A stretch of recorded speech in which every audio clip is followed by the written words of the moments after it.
একাদশ ও দ্বাদশ শ্রেণীর শিক্ষার্থীবৃন্দ, আজকের অনলাইন ক্লাসে তোমাদেরকে স্বাগতম। আমি মোহাম্মদ আনোয়ার হোসেন মজুমদার, সহকারী অধ্যাপক, হিসাব বিজ্ঞান বিভাগ, পশ্চিম বাঁশখালী উপকূলীয় ডিগ্রি কলেজ, বাঁশখালী, চট্টগ্রাম।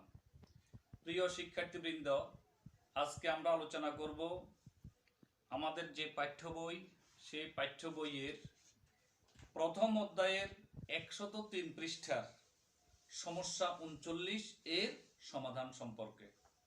এখন সমস্যা 39-এ যে বিষয়গুলো, আমাদের যে উদ্দীপকে যে বিষয়গুলো দেওয়া আছে, আমরা দেখি সেখানে কি কি দেওয়া আছে।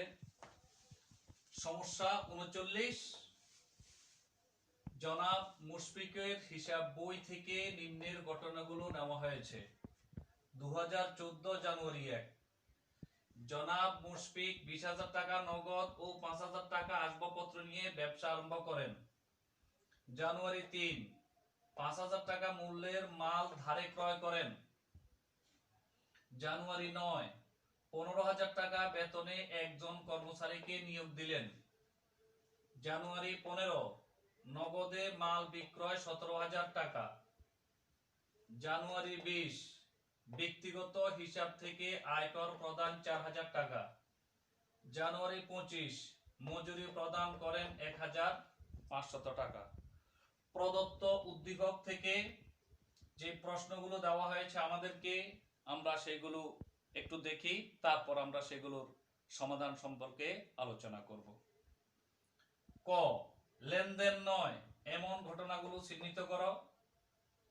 খ, 1, 3, 15 ও 25 তারিখের লেনদেনগুলোর জাবেদা লিখো। গ, ক্রয় হিসাব এবং বিক্রয় হিসাব প্রস্তুত করো। প্রিয় শিক্ষার্থীবৃন্দ, দেখো প্রথম প্রশ্ন ক, যেটা লেনদেন নয় এমন ঘটনাগুলো চিহ্নিত করো। আমরা গত ক্লাসে বলেছিলাম যে সকল ঘটনা দ্বারা ব্যবসায়ের আর্থিক অবস্থার পরিবর্তন ঘটে, যা টাকা দ্বারা পরিমাপযোগ্য ও বিনিময়যোগ্য, যাহাতে কমপক্ষে দুইটি পক্ষ বা হিসাব খাত জড়িত থাকবে, সে সকল ঘটনাকে লেনদেন বলে। তাহলে আমরা দেখি যে কোন কোন ঘটনা দ্বারা ব্যবসার আর্থিক অবস্থার পরিবর্তন ঘটেনি। তাহলে যেগুলো দ্বারা ব্যবসার আর্থিক অবস্থার পরিবর্তন ঘটবে না, সেগুলো হলো ঘটনা, আর যেগুলো দ্বারা ব্যবসার আর্থিক অবস্থার পরিবর্তন ঘটবে, সেগুলো হলো লেনদেন।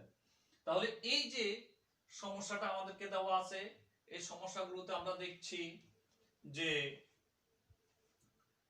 9 তারিখ 15,000 টাকা বেতনে একজন কর্মচারী নিয়োগ দিলেন। কর্মচারী নিয়োগ দিয়েছে, কর্মচারী নিয়োগ দেওয়ার ফলে ব্যবসায়ের আর্থিক অবস্থার পরিবর্তন ঘটেনি। এখানে বলছে যে তোমাকে 15,000 টাকা বেতন দিব, কিন্তু কোনো বেতন দেওয়া হয়নি, সেই জন্য এটা লেনদেন নয়। এরপরে ব্যক্তিগত হিসাব থেকে আয়কর প্রদান 4,000 টাকা। এই ব্যক্তিগত হিসাব থেকে যে আয়কর দিয়েছে, তাহলে এটা ব্যক্তিগত লেনদেন, ব্যবসায়িক লেনদেন নয়। যেহেতু ব্যবসায়িক লেনদেন নয়, ব্যবসায়িক ঘটনা নয়, সেই জন্য এটা ব্যবসায়িক লেনদেন নয়। তাহলে আমরা সমাধানটা সাজিয়ে এভাবে লিখতে পারি। ক, লেনদেন নয় এমন ঘটনাগুলো। তারিখ বিবরণ 2014 জানুয়ারি 9, যেটা বলেছিলাম জানুয়ারি 9, 15,000 টাকা বেতনে একজন কর্মচারী নিয়োগ দিলেন। আমরা এখানে লিখে দিলাম 2014 জানুয়ারি 9, 15,000 টাকা বেতনে একজন কর্মচারী নিয়োগ। তাহলে এটা ব্যবসায়িক লেনদেন নয়। কেন? এটা দ্বারা ব্যবসার আর্থিক অবস্থার কোনো পরিবর্তন ঘটেনি। এরপর আমরা দেখছি জানুয়ারি 15, ব্যক্তিগত হিসাব থেকে আয়কর প্রদান 4,000 টাকা। তাহলে এটা ব্যবসায়িক লেনদেন নয়, ব্যক্তিগত লেনদেন বিধায় এটা ব্যবসায়িক লেনদেন নয়। তাহলে আমরা কয়ের সমাধানটা এখানে পেয়ে গেলাম। এখন খতে বলছে 1, 3, 15 ও 25 তারিখের লেনদেনগুলোর জাবেদা লিখো। তাহলে আমরা এখন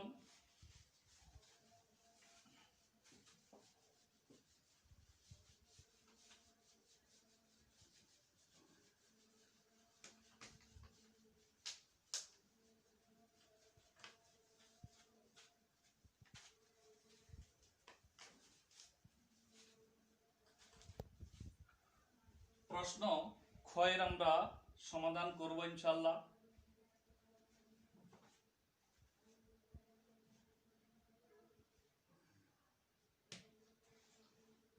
তাহলে জনাব মুশফিক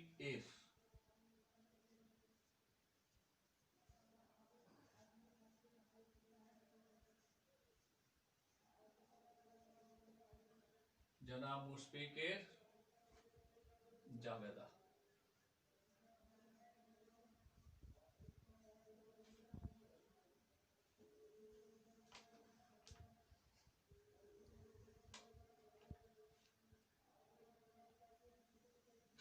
তারিখ,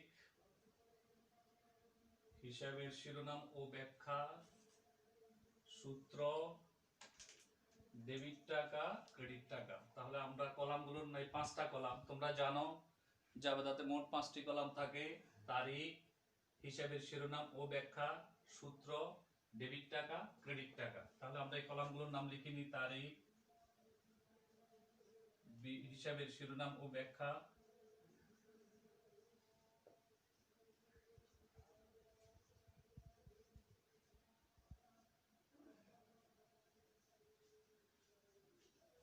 সূত্র, ডেবিট টাকা,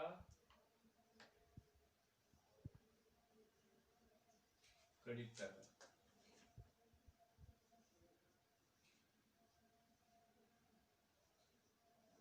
আচ্ছা, প্রথমে যে লেনদেনটা ছিল সেই লেনদেনটা হলো 1 তারিখেরটা। জনাব মুশফিক 20,000 টাকা নগদ ও 5,000 টাকা আসবাবপত্র নিয়ে ব্যবসা শুরু করেন। তাহলে 2014 জানুয়ারি 1 নগদ যেটা নিয়েছে আমরা সেটাকে লিখবো নগদান হিসাব, ডেটর। এরপরে আসবাবপত্র নিয়েছে, আসবাবপত্র হিসাব, ডেটর।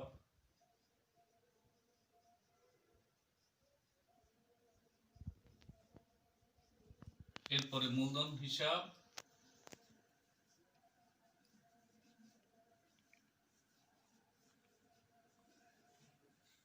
ক্রেডিটর। আচ্ছা, নগদ নিয়েছে 20,000 টাকা ডেবিট।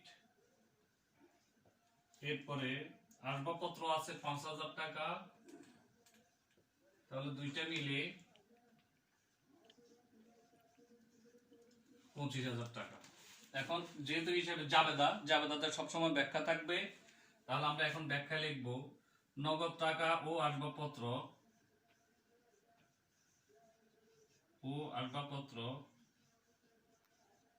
আসবাবপত্র মূলধন স্বরূপ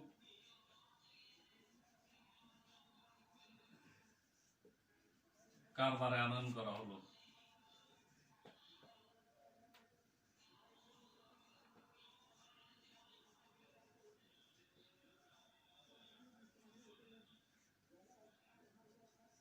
হ্যাঁ, তাহলে নগদ হিসাব ডেটর, আসবাবপত্র হিসাব ডেটর, মূলধন হিসাব ক্রেডিটর। নগদ টাকা ও আসবাবপত্র মূলধন স্বরূপ কারবার আনয়ন করা হলো। জানুয়ারি 1 এর পরে জানুয়ারি 3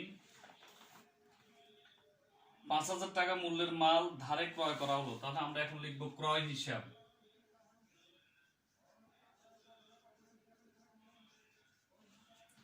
যেহেতু ধারে ক্রয় করেছে, ক্রয়ের সাথে সম্পর্ক হলো পাওনাদার, ক্রয় হিসাব বা প্রদেয়। তাহলে ক্রয় হিসাব ডেটর, প্রদেয় হিসাব ক্রেডিটর।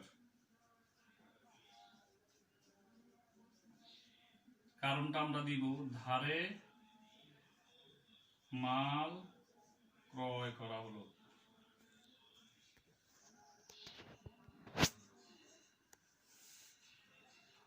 ধারে মাল ক্রয় করা হলো, ধারে মাল ক্রয় করেছে 5,000 টাকা।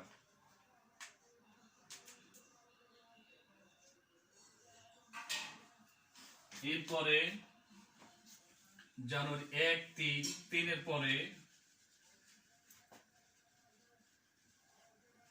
3 পরে আমাদের কাছে চাইলো 15 নগদে মাল বিক্রয় 17,000 টাকা। তাহলে নগদে মাল যখন বিক্রয় করলো, নগদে মাল বিক্রয় করার ফলে 15 নগদান হিসাব ডেটর,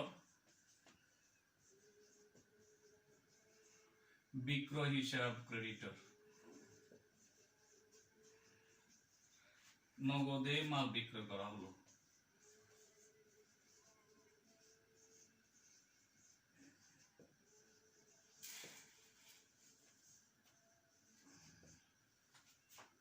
এরপরে আমাদের আর একটা জাবেদা আছে, সেটা আমি একটু মুখে বলে দেই। 25 তারিখ বলেছে যে মজুরি প্রদান করা হলো 1500 টাকা, তাহলে যে কোনো খরচ ডেবিট হয়, মজুরিটা কারবার প্রতিষ্ঠানের খরচ, সেই জন্য মজুরি হিসাব ডেবিট, নগদ টাকা কারবার প্রতিষ্ঠান থেকে চলে গেল, সেই জন্য নগদান হিসাব ক্রেডিট। আমরা গয়ের সমাধানটা ইনশাল্লাহ আমরা সামনের ক্লাসে করার চেষ্টা করব। সবাই সুস্থ থাকো, ভালো থাকো, আল্লাহ হাফেজ।